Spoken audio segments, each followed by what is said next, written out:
perspectives. We are here for you. Don't forget to join our YouTube community by clicking on that subscribe button.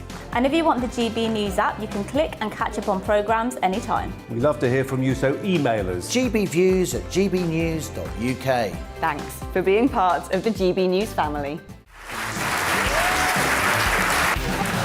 My name is Andrew Doyle. Join me every Sunday evening at 7 p.m. for Free Speech Nation. This is a show where we address current affairs and news stories of the week with the help of two wonderful comedian panellists. I brought in comics because I want to give it a lighter edge, and also they work for less. See you there.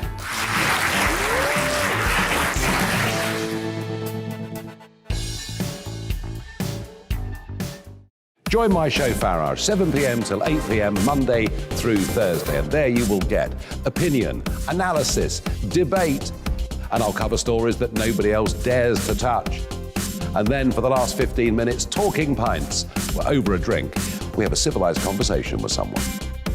We very often disagree, but we do it in a grown-up way. Come and join me on Farage.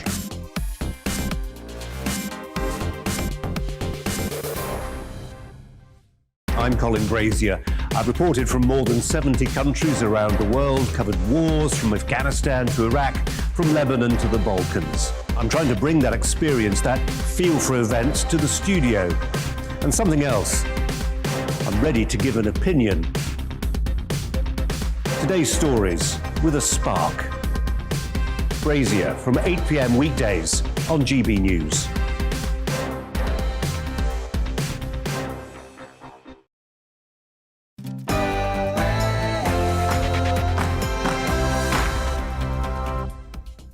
Tonight on Farage, we'll follow as Plan B restrictions and rules get voted on in the House of Commons live. We'll see just how big is the backbench Conservative rebellion going to be. It's a marker for how much control Boris Johnson still has over his own parliamentary party. We'll analyse that blow by blow. And joining me on Talking Pints, a complete change of tenor, Frankie Foster from Love Island. But first, the news.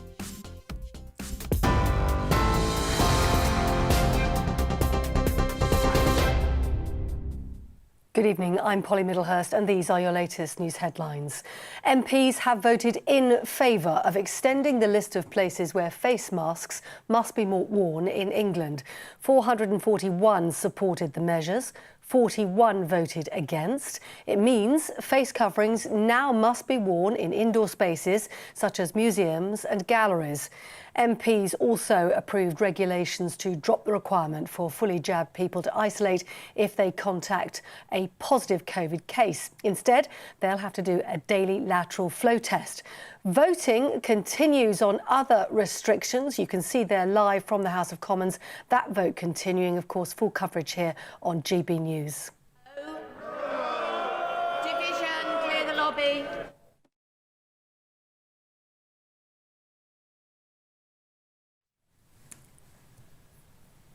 Well, that voting continuing. Boris Johnson possibly facing his biggest Conservative rebellion yet over the changes to COVID rules in England. We've just informed you of the change in mask wearing. Any other developments from the House of Commons, we will, of course, bring them here to you on GB News.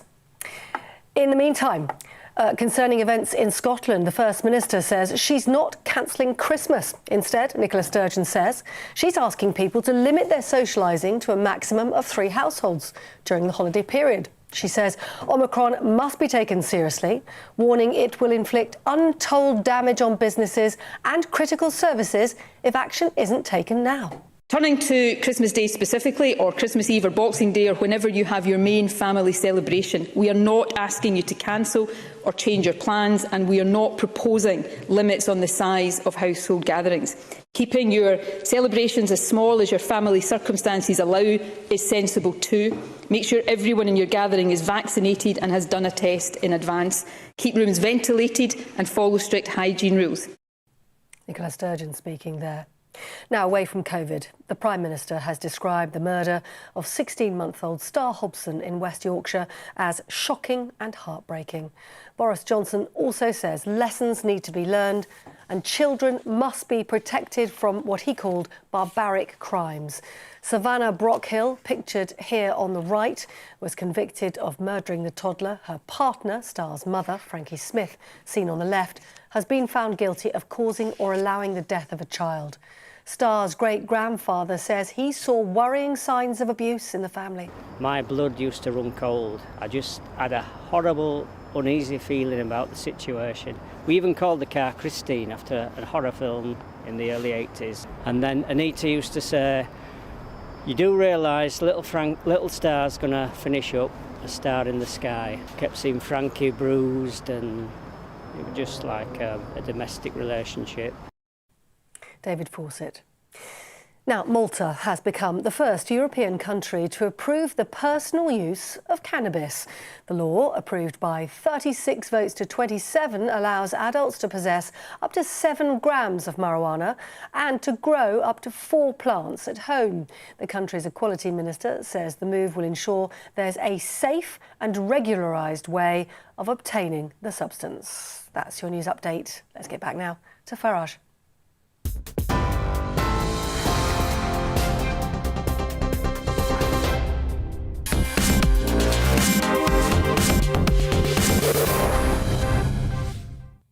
Good evening. It's busy in the House of Commons tonight as Boris Johnson's Plan B restrictions and rule changes are being voted on. Let's just remind you what the 4 votes are. The first vote, which has happened already, was on new rules on mandatory mask wearing. The second, daily testing for people with COVID contacts to avoid self-isolation. The third, and the biggest one, COVID certification for venue entry. That's nightclubs and large sporting events. The so-called vaccine passport. That's the third vote. It hasn't happened yet. And the fourth, I think also very important, and that is mandatory vaccination for all those working for the NHS. Why does that matter? Well, because the NHS is short of staff, and at the moment there are 73,000 NHS staff who have not had the vaccine. And already we've seen the care home sector losing 20, 30, we're not sure of the figure, 20, 30,000 people when that rule came in for care. So let's cross straight to Westminster and join GB News' political editor, Darren McCaffrey. Darren, good evening.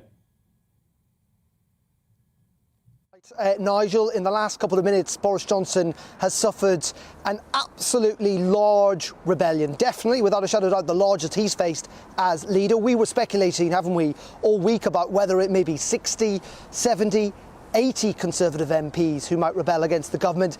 Tonight, it looks like it could be just over 100 Conservative MPs, essentially almost a third of the Conservative Parliamentary Party. A massive blow to Boris Johnson, who has spent all afternoon talking to, calling up, having meetings with, going around the tea rooms, holding a 1922 committee to try and cajole, convince, charm those MPs to back him.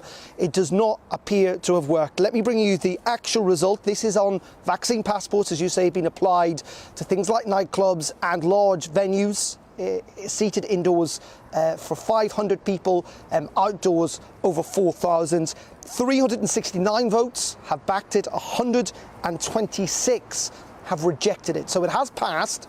It will now be law in England. It will come into effect. But my word, that is one hell of a rebellion. Now, we know there were probably DUP MPs in that. We know there were 12 Lib Dems in that. There are probably a couple of Labour MPs too. But you knock those off, you're still getting above 100. We have to wait until we get the actual tellers of the details who pass through each lobby.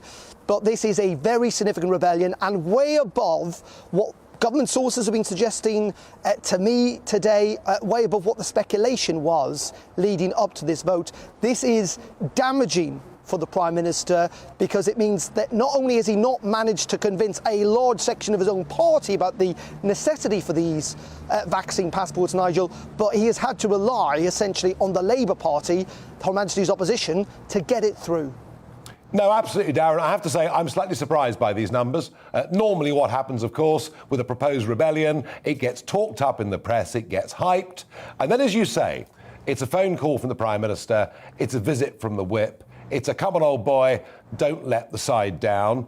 or it's, now I've heard you might have reselection problems with your local constituency committee, or it's, well, surely at some point you want promotion. And of course, at the really low end of it, it is, well, I'm sure this particular Sunday newspaper would not like to hear this personal story about you, and we know how these things work. Darren, I'm just thinking, how many members of Parliament, how many Conservative members of Parliament hold ministerial positions or positions where they have collective responsibility? It's over 100, isn't it?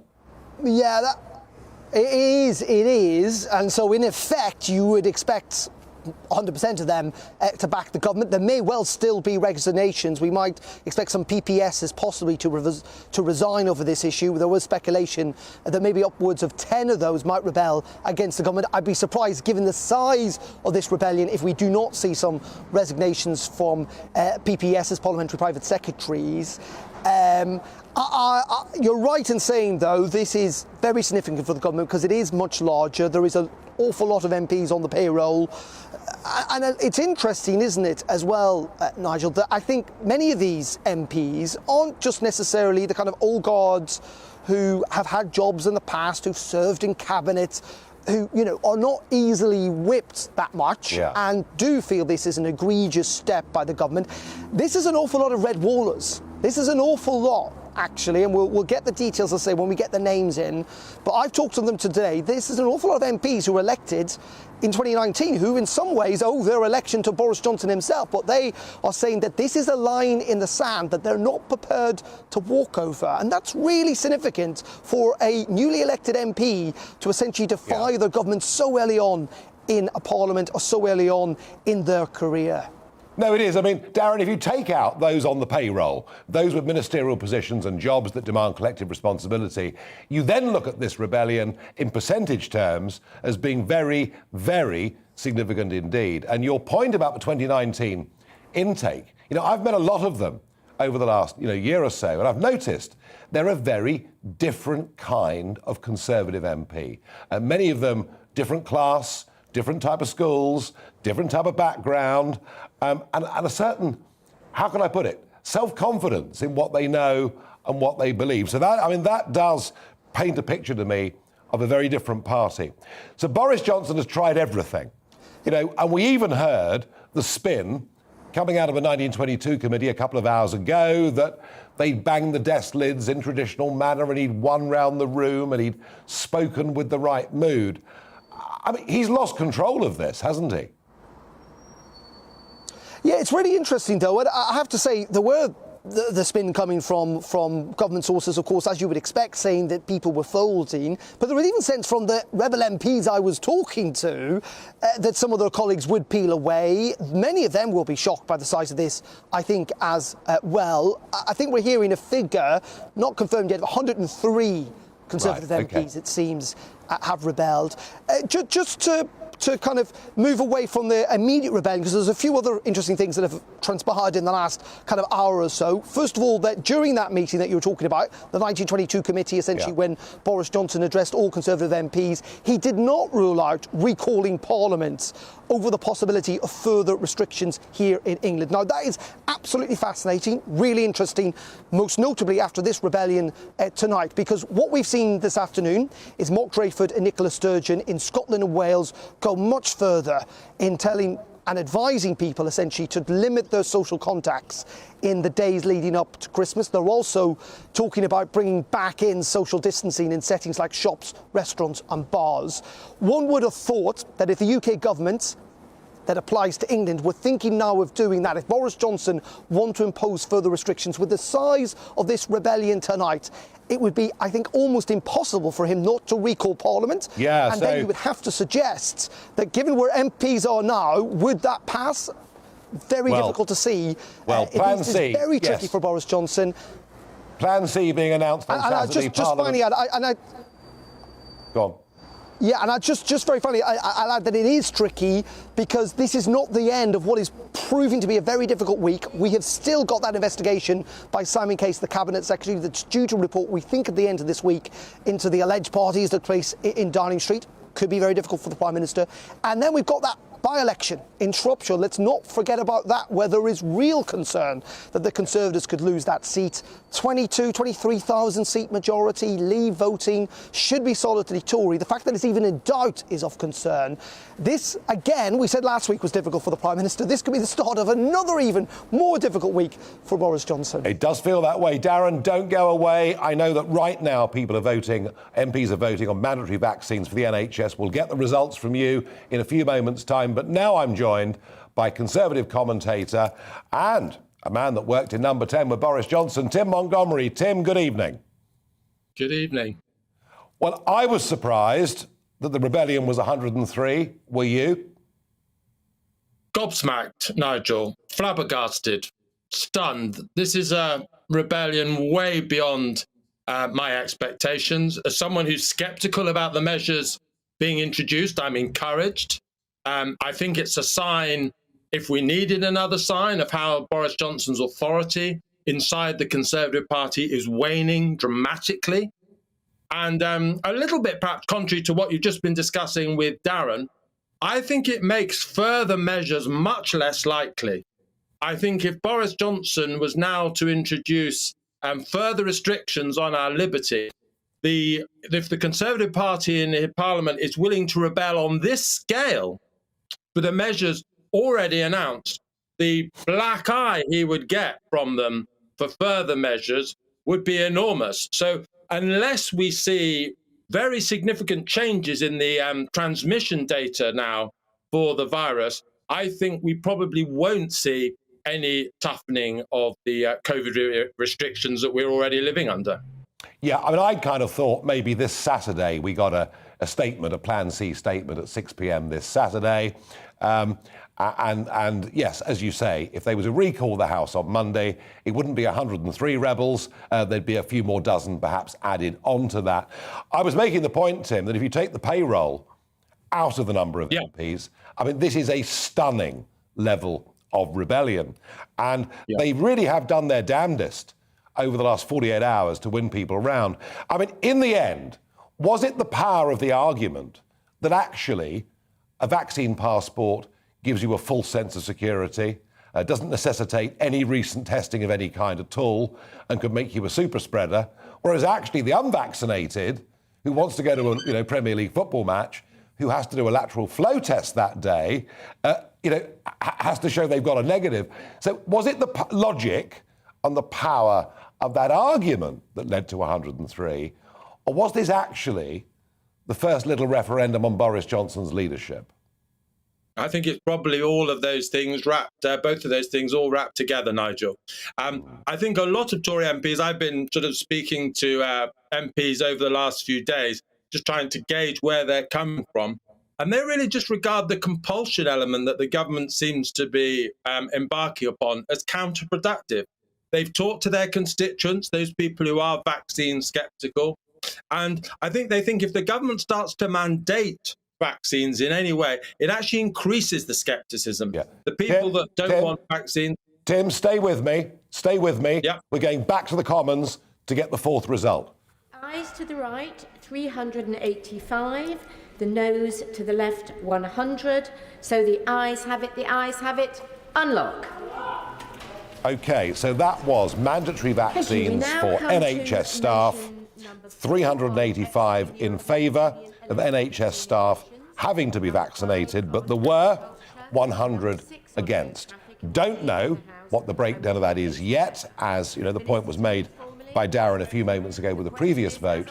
126 opposed vaccine passports, of which 103 were Conservatives. But whichever way we cut this, this is still at least 80 plus Conservative members of Parliament that have said no to mandatory vaccinations for NHS staff.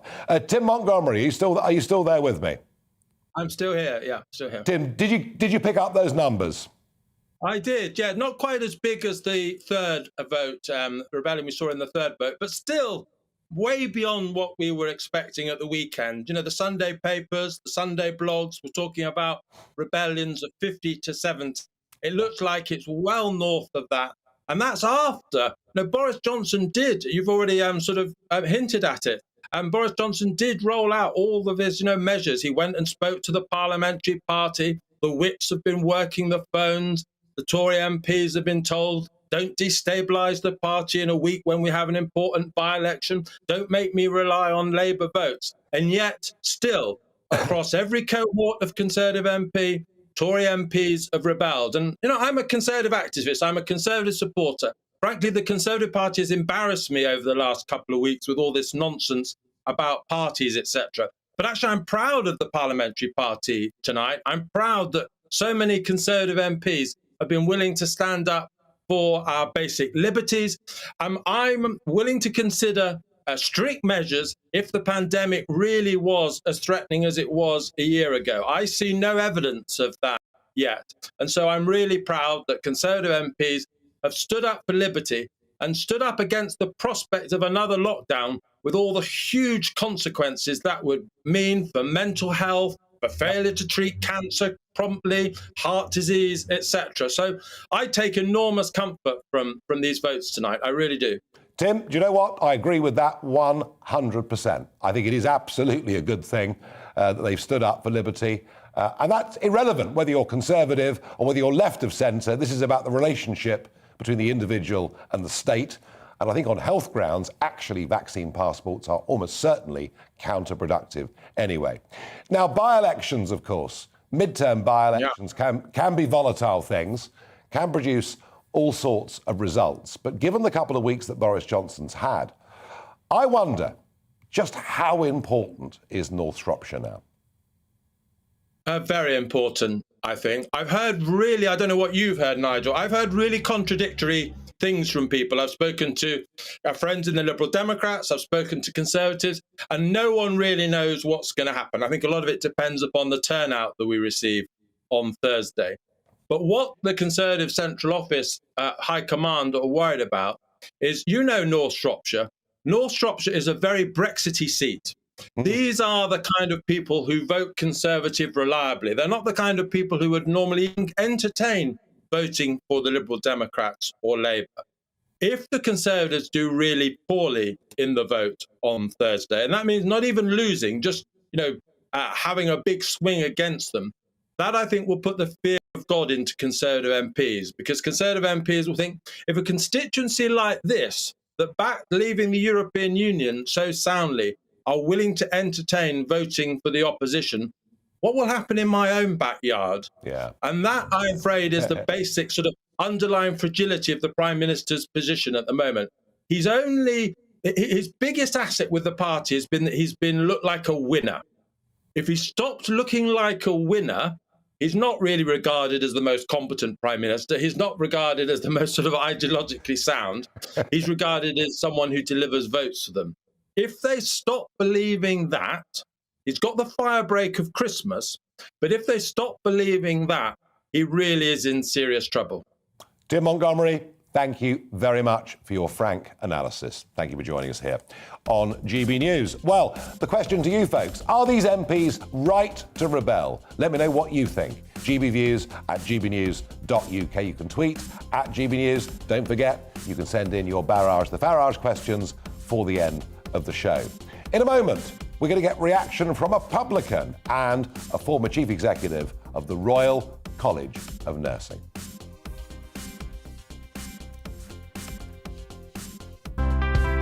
It's time to remind ourselves there's always another winter.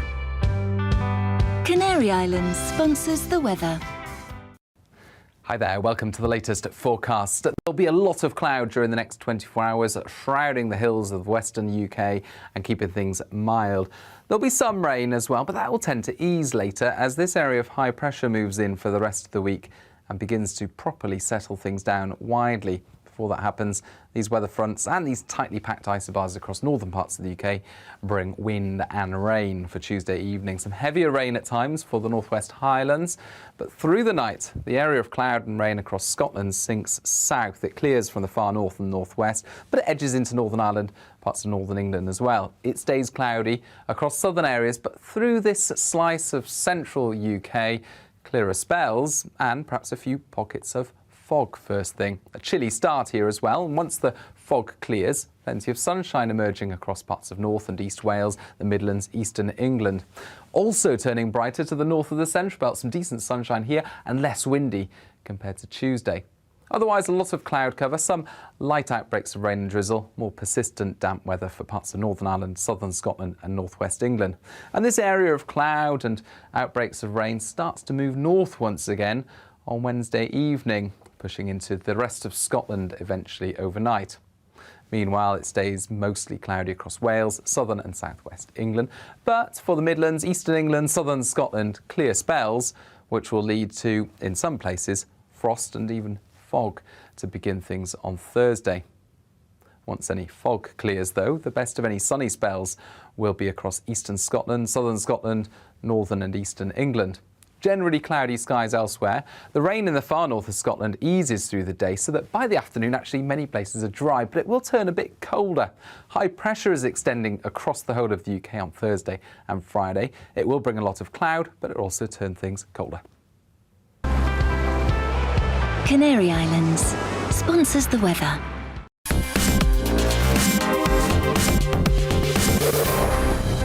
You're watching GB News live across the UK and the world on our digital stream. GB News is Britain's news channel. We are the UK's home of discussion and debate from all perspectives. We are here for you. Don't forget to join our YouTube community by clicking on that subscribe button. And if you want the GB News app, you can click and catch up on programmes anytime. We love to hear from you, so email us. gbviews@gbnews.uk. Thanks for being part of the GB News family. My name is Andrew Doyle. Join me every Sunday evening at 7 p.m. for Free Speech Nation. This is a show where we address current affairs and news stories of the week with the help of two wonderful comedian panellists. I brought in comics because I want to give it a lighter edge, and also they work for less. See you there.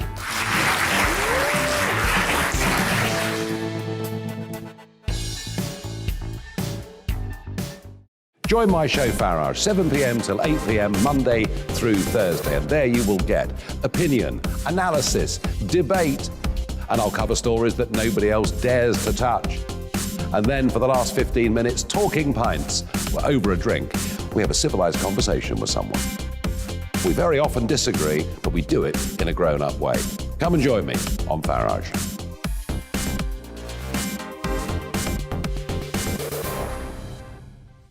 I'm Colin Brazier. I've reported from more than 70 countries around the world, covered wars from Afghanistan to Iraq, from Lebanon to the Balkans. I'm trying to bring that experience, that feel for events, to the studio. And something else. I'm ready to give an opinion. Today's stories with a spark. Brazier from 8 p.m. weekdays on GB News. Join us for the Political Correction. We're here every Sunday to correct politics and put you, the people, back in charge. We talk about all areas of the United Kingdom, including Northern Ireland. Our debate goes way beyond the Westminster Village. It's about the real country. It's about your opinion. So please, we want you to tell us what you think. This is the Political Correction. Every Sunday morning from 10 a.m. here on GB News.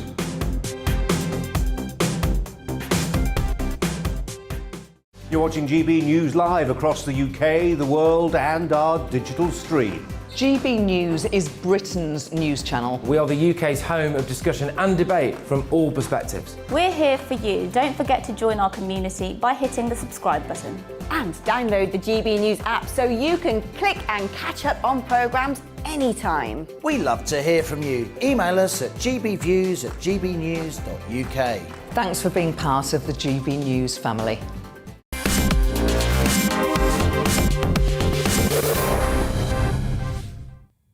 So are these Tory backbench MPs right to rebel over Plan B rules? Well, Karen has got in touch with us and says, Tory rebellion, what a joke. Just a load of bottlers, more interested in their careers than voting for what they believe in. Well, quite a lot did rebel. Carol says, unfortunately, Nigel, I don't think the rebellion will be large enough. Well, I'm not sure. I think it's pretty big. Roy says, I personally think that the Prime Minister has done his best through the unfortunate COVID-19 pandemic, and I support his efforts. Cornelius says, it appears the Conservative Green Party are in coalition with the Labour Party. Who is running this country? Well, just look at what Keir Starmer did last night with his address to the nation. It was just Boris Johnson with a slightly neater haircut, because everything he said was the same, with the one exception: he didn't use the word emergency. Pamela says to me, really good to see 103 MPs have stood up to these restrictions. Hopefully this is just a start. Let's get back to Westminster and rejoin GB News' political editor, Darren McCaffrey. So, Darren, that fourth vote on mandatory vaccines for NHS workers, the rebellion there was 100. Do you know yet how many of those were Conservatives?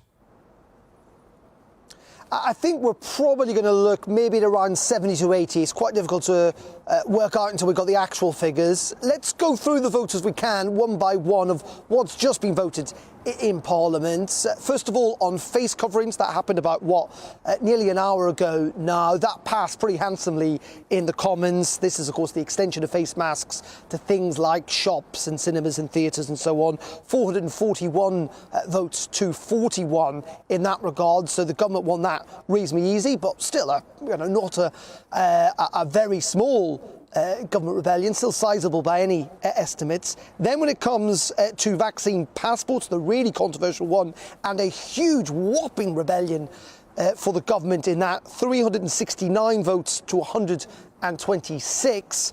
That passing essentially with Labour votes, given the size of the Conservative rebellion. And then finally, the one you just touched upon, which is the compulsory vaccination for frontline NHS staff and social care staff. Well, that passed by 385 to 100.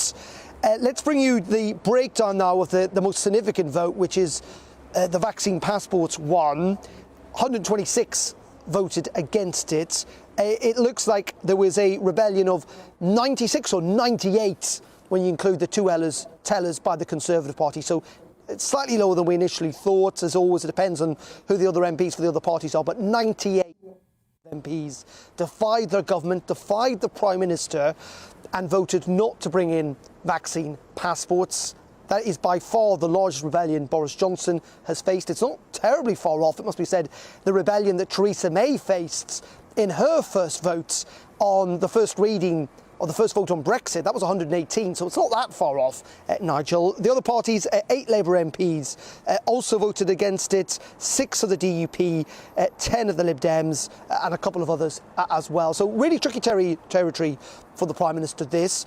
We're hearing from some senior Conservative MPs tonight suggesting that he needs to change, that this is not a way to govern the party, that he has not got a sizable chunk of the party with him, and that in the end, this is Sir Geoffrey Clifton Brown suggesting that there could be a leadership contest next year. He said it's very much on the cards, quote unquote. That's from a pretty senior, he's the treasurer of the 1922 committee, saying that a leadership challenge against Boris Johnson next year is on the cards. Where does this all leave us, of course, with our everyday lives? Well, it means that these restrictions on face masks, on vaccine passports, and for NHS staff, well, they are now law and will come into effect. The first two immediately.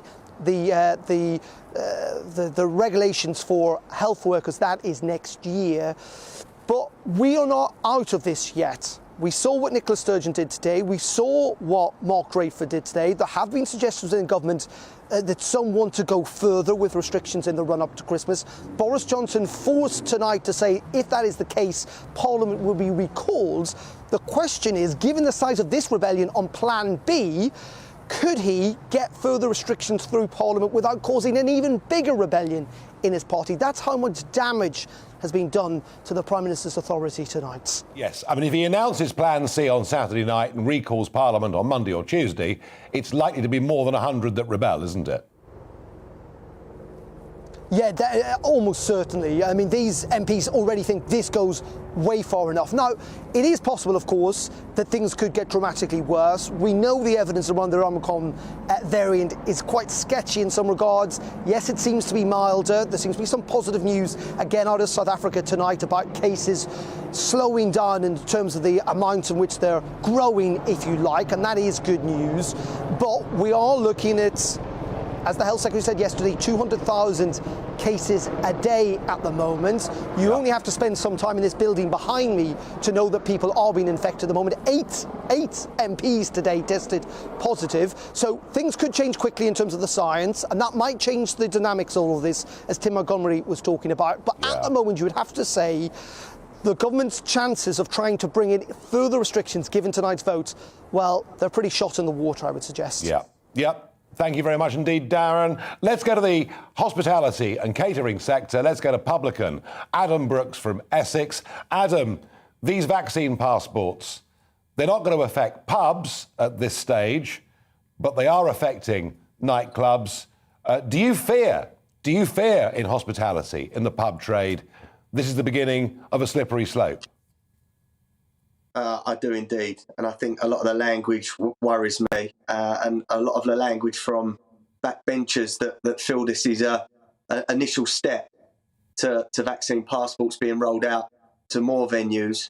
There's genuine worry in the hospitality industry, and when I've got people like Wes Streeting tweeting me, and I'm listening to the PM saying this is pro hospitality, this is for you. We don't want it. We do not want it. I know nightclub bosses, I used to have nightclubs myself. They do not want vaccine passports. They do not want vaccine COVID ID or certification, whatever you call it. This is going to put a lot of people off the hassle. And out of principle, really, we're meant to live in a free society, Nigel. And a lot of people see this. They see this as a police state, Adam, I have to tell you, mate, I like pubs. I like a beer, as you well know.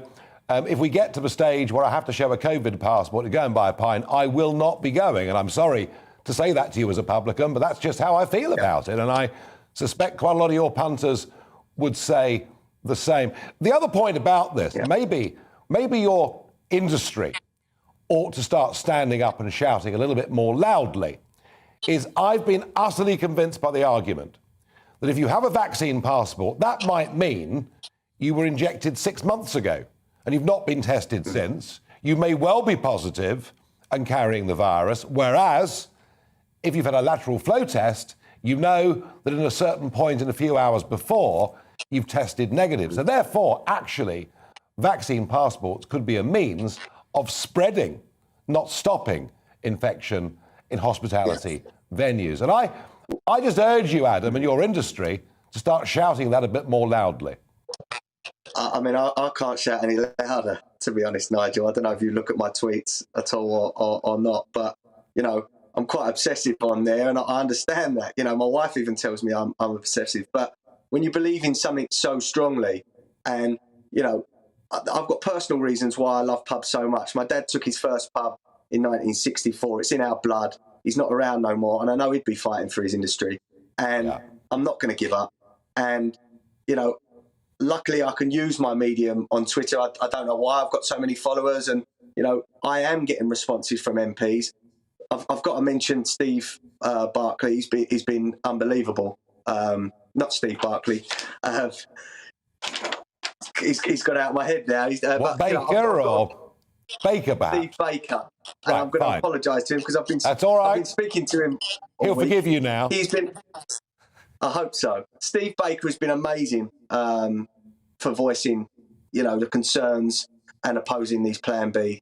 I can't thank him enough, and I can't thank Adam, the 100 or so. listen, keep fighting the good fight, and we'll come back to you regularly as somebody representing the pub trade with as much passion as you've got. So thank you.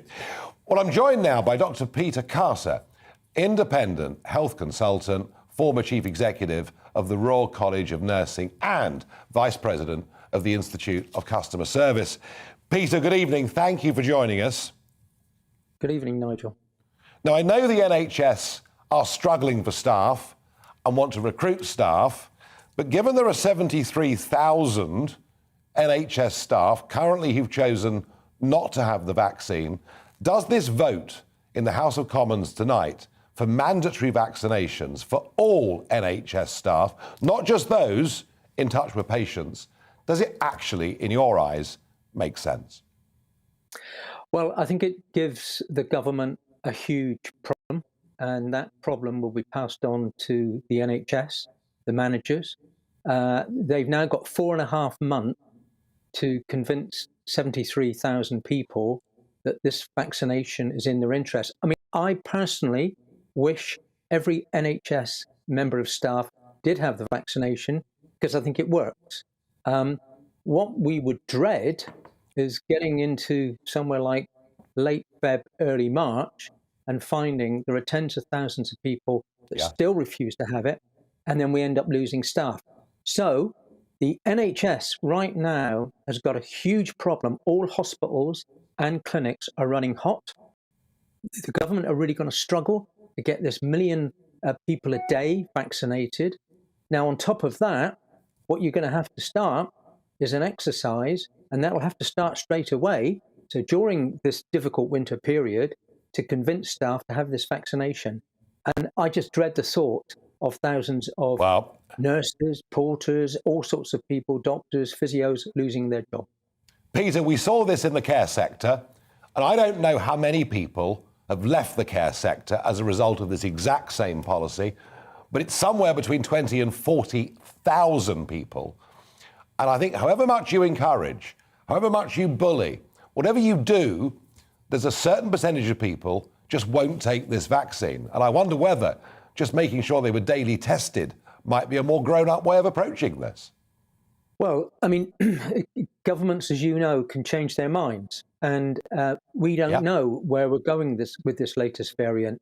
If it turns out to be not as virulent as is predicted, and come January, February, things have eased off, they may have a way of getting out of this by saying, hey, look, we did this because we thought it was our only option, and they may have to rethink it. If, on the other hand, things do not settle down, and we have thousands of NHS staff off sick with COVID, then the government have equally got a problem, and then they've got to balance up what is the right option.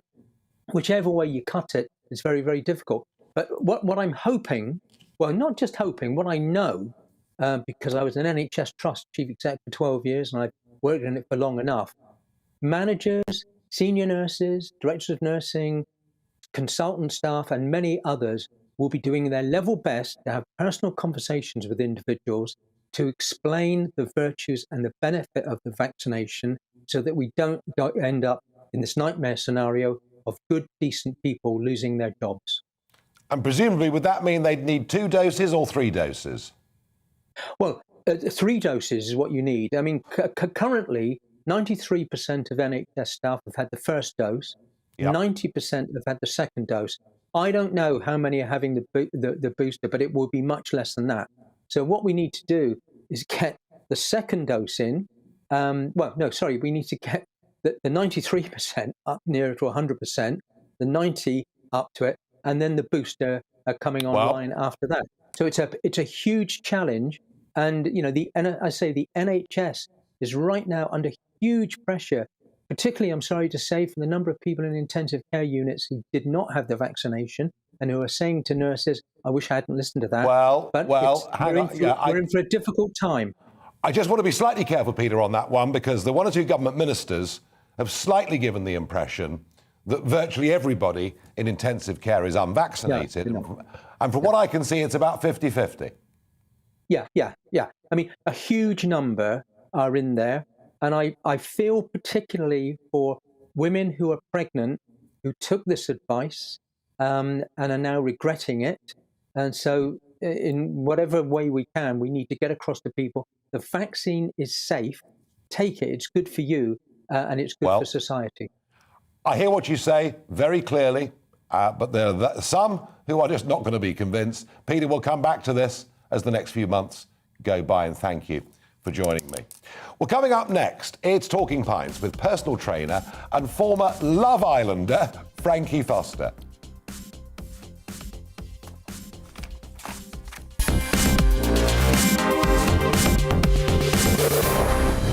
You're You're watching GB News live across the UK and the world on our digital stream. GB News is Britain's news channel. We are the UK's home of discussion and debate from all perspectives. We are here for you. Don't forget to join our YouTube community by clicking on that subscribe button. And if you want the GB News app, you can click and catch up on programmes anytime. We love to hear from you, so email us. gbviews@gbnews.uk. Thanks for being part of the GB News family. My name is Andrew Doyle. Join me every Sunday evening at 7 p.m. for Free Speech Nation. This is a show where we address current affairs and news stories of the week with the help of two wonderful comedian panellists. I brought in comics because I want to give it a lighter edge, and also they work for less. See you there.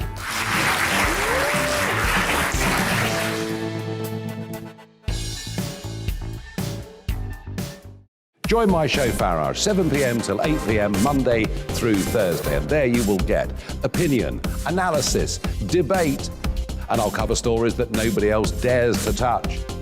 And then for the last 15 minutes, talking pints. We're over a drink. We have a civilised conversation with someone. We very often disagree, but we do it in a grown-up way. Come and join me on Farage.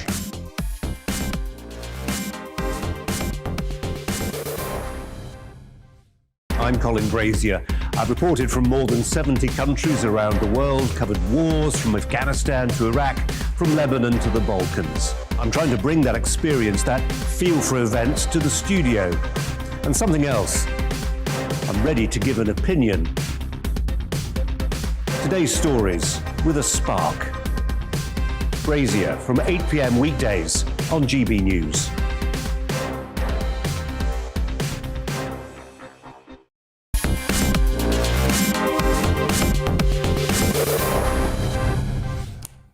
The GB News pub is open. I'm joined by former Love Islander, fitness coach, racing man, Frankie Foster. Frankie, welcome. Cheers. To Talking Pints. Very good to see you.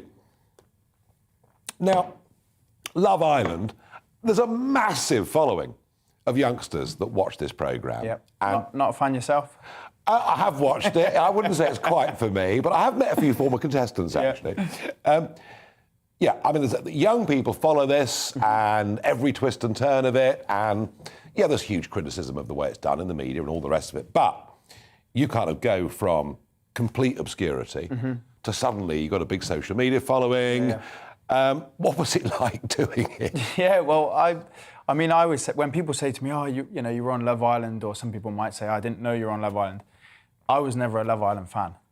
It wasn't something I watched. So this was pure opportunism on your part? Yeah, I mean, it was a bit of a why not? And I always say, I think the whole reason they put me on was slightly out of curiosity, because I think a lot of people would go to their interview and be really keen to get on, and they ask you questions like, do you want fame or do you want money? And I kind of stood on the point, I wanted a holiday, and I wasn't actually that bothered. So I think they chucked me in there on a bit of a whim and thought, you know, maybe he's got something about him, he's not too bothered about this. So it was a bit of a why not for me. Obviously, you understand that the show's big. The year I went on it was the kind of year it really took off. So I think now when people go on it, they really know the impact it has. Whereas I was kind of in between. I was probably a bit naive to how big it could be. But yeah, I mean, I've always tried to carry on as I was. As you said, I'm still working fitness, I still work in racing, which is a big passion of mine. I never got too hung up on or wanted to be a reality TV star, which, don't get me wrong, some people do, and that can be great, but I never wanted to be... Yeah, you've kind of pivoted away from that life. Yeah, I didn't want to be Mr. Love Island. But you do get a huge following, and that then gives you the opportunity to do what you want with it. So loads of people suddenly either know who you are, you're a familiar face, they see you on social media. It gives you kind of pathways to do what you want to do. And for me, that was going back to personal training, and then recently kind of picking up in the horse racing world as well. Yeah, I want to talk about the horse racing stuff. So, I mean, has horse racing always been a love? Yeah, so this is where this works quite nice. I grew up in Cheltenham. Naturally, you kind of get introduced to it. In the festival? Yeah, of course. I probably went to... The Super Spreader event that happened in 2020. I was invited and didn't go. But 2019, I think. Yeah, the last hurrah before COVID, that was. Yeah. But yeah, that's why it works nice, is because it started off as people saying, do you want to present this award, or do you want to do this? And as a sports fan, it's kind of like asking a Man United fan, do you want to go and interview, you know? So you're doing live commentary and stuff like that? Yeah, so I'm working on a new project called Race Day, which we are, in front of you just mentioned me before about horse racing, you know, where's it going with young people? A lot of the work we're doing is... Because I worry about that, because racing used to be readily available, terrestrial television, John McCririck with the big sideburns, a loud voice on Channel 4 News, and some real characters on television with racing. And it's rather like cricket and other sports. When it's there on terrestrial television, very big audiences, and they might watch it casually, but they're exposed to it. Whereas, you know, you want to watch horse racing on telly at home now, you're going to be paying... Yeah, well, I mean, ITV are doing brilliant coverage and getting more coverage, which is great. Rachel Blackmore's nominated for the Sports Star Award, which is massive for racing. And just to remind people who aren't racing fans, she did something quite big this year, didn't she? Yeah, well, I mean, rode a Gold Cup winner, rode a couple of winners at the festival. Sorry, not a Gold Cup winner, Grand National winner. Second in the Gold Cup. Yeah. Yeah, absolute horse racing legend. Brilliant for the sport. So to get that recognition is good. But what we're doing is more of the fun stuff, as you said, bringing a younger crowd. We go to race days, we show the day out, we show punters having a good time, we show what's on at the races, as well as the jockeys in training. So it's been real good fun. We've come in from an angle which maybe makes people relax a little bit as well, rather than a big TV production in your face. Can you bring young people into racing? 100%. There's a lot going on which is brilliant for it. I mean, social media is massive for it, showing a good day out. I think the angle you've got to take is getting people there for the day out. And then if they enjoy it, they come back, and then they start to learn. What about the punting? And the punting, yeah. But I mean, I think second to that. How you talk about that these days is difficult, isn't it? No, it's a big part of racing. But a lot of people frown on gambling. They do. I've actually got a question for you. Go on. I asked my followers, and some of the racing fans wanted to know if you had an anti-post bet for Cheltenham. I haven't done, no. But in the past, the biggest win I had on the Cheltenham Festival was the day when, going the wrong way, Desert Orchid won the Gold Cup. And I think Desert Orchid was 7-2 that day, starting price, maybe 3-1. So I did win good money on that. I've been to a lot of Cheltenham festivals over the years, and plenty of flat racing days as well. I like a bet. I don't bet very often. I think that's the discipline that you need. You bet when you really fancy having a bet. You have a bet because it's a day out. It's part of the day out. You go and what's in your pocket. But I've seen lots of problem gamblers over the years. No desire to be one of them. But if you can bring young people into racing, that's fantastic. Now, the personal training side of things that you're doing, which I guess lockdown in a way has been good for that, hasn't it? Really. Because it's changed obviously how we work, but I was fortunate in that I started to move my business and the way I coach online before COVID. And then as COVID's hit, more and more people have started to work with people. Obviously, that was your only option at one point, was to work virtually with people. But I think it's been really good, one, for people to kind of wake up and think about their health a little bit more. And two, you know, working with people online and bringing communities to people when they've been through lockdown was massive. We were doing stuff like pub quizzes with our clients on Zoom, because as much of it is getting fit, and being healthy, it's also kind of giving people a bit of direction and a community to fall back on as well when there wasn't too much going on. So it's been a different year. What would you say to older people in their 50s, 60s, perhaps into their 70s, who maybe haven't really done very much for 20 years or 30 years, and they may be carrying a little bit of weight, or maybe they lost a bit of weight? Yeah. And I've lost 20 pounds since lockdown, since lockdown first began. I think half the country have lost weight, half the country have put it on. But goes one way or the other normally. Is there a message of encouragement in terms of 100%. We've training? just took on a couple of clients in their 50s. So I love working with older people because I'd say the work you can do there is probably more rewarding. So there's still hope for me? 100%. Yeah. And so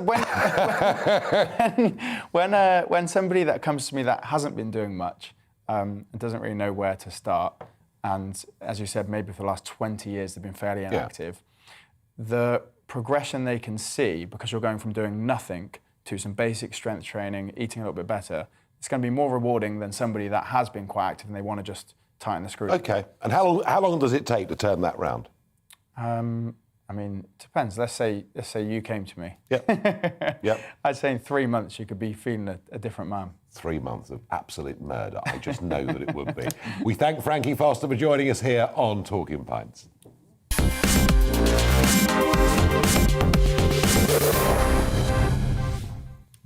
It's time for Barrage the Farage. It's the end of the show. You send your questions in. I don't get to see them before. Dave asks me, can Boris Johnson recover in the polls and win the next general election? Well, history, politics, people's lives are full of the Big Dipper. You know, we're up at the top, we're down at the bottom. And Boris has bounced back in the past from all sorts of scandals. I just think something has changed. I think it's somebody we used to find Boris very entertaining, very amusing. We perhaps knew that he wasn't always quite as honest as he might need to be. But I think somehow when you're Prime Minister, the standard that's expected of you is a little bit higher even than being the Mayor of London. And I don't think you'll ever see Boris's personal popularity back where it was.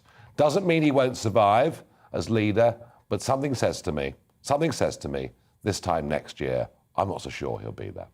Lewis asks me, what do you think of the mandatory vaccinations for the NHS frontline workers? I think it's monstrous. I think we're going too far.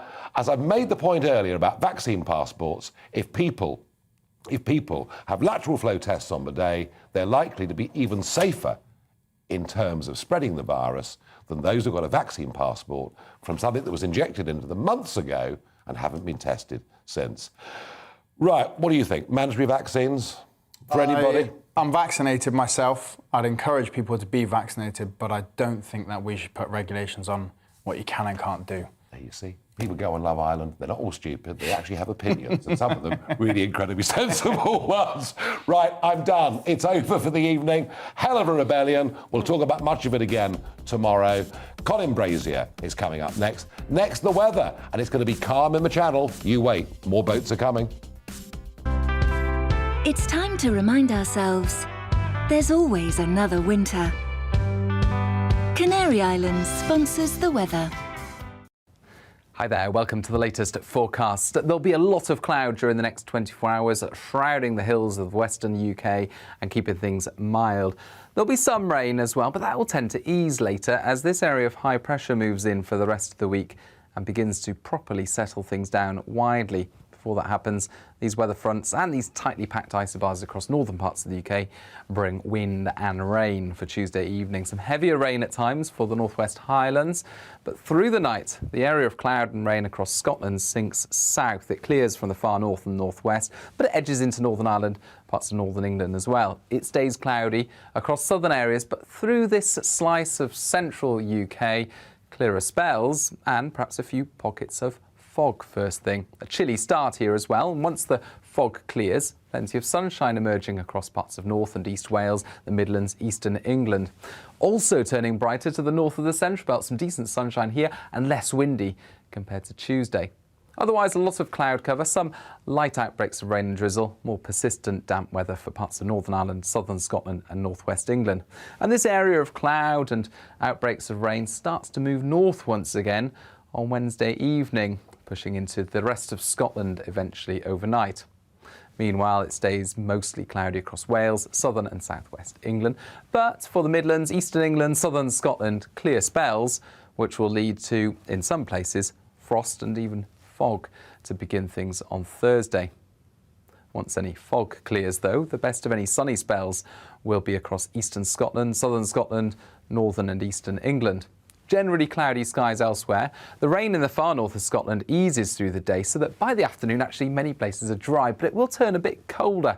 High pressure is extending across the whole of the UK on Thursday and Friday. It will bring a lot of cloud, but it will also turn things colder. Canary Islands sponsors the weather.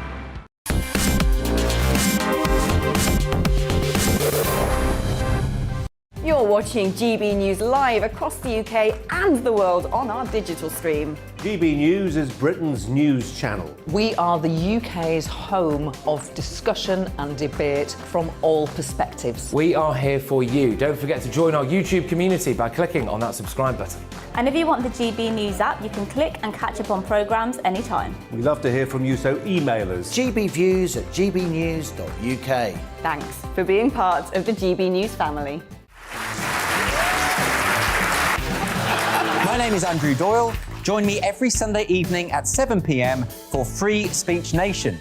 This is a show where we address current affairs and news stories of the week with the help of two wonderful comedian panellists. I brought in comics because I want to give it a lighter edge, and also they work for less. See you there.